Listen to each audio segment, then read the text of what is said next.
The Genie in the Bottle, retold by Rosie Dickens. This story is about a fisherman, a bottle, and a big, bad genie.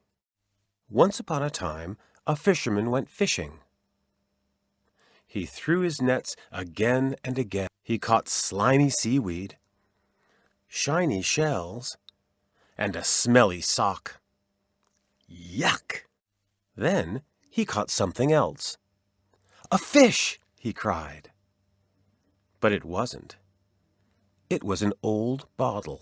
He pulled out the stopper and looked in. "Empty," he sighed, and he threw it away. Clunk! Suddenly, smoke poured out. The smoke turned into a huge face.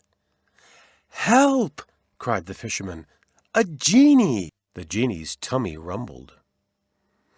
"I'm hungry," he growled. "I'm going to eat you." "Meow." "That's not very kind," said the fisherman. "I don't care." "I'm hungry," shouted the genie.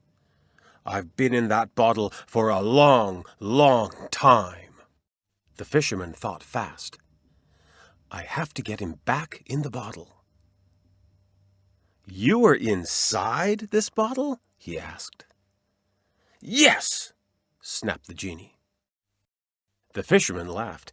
"You'd never fit," he said. "Watch," said the genie. Whoosh!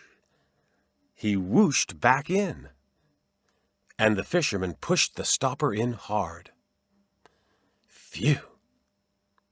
Grrr! Then the fisherman went on fishing.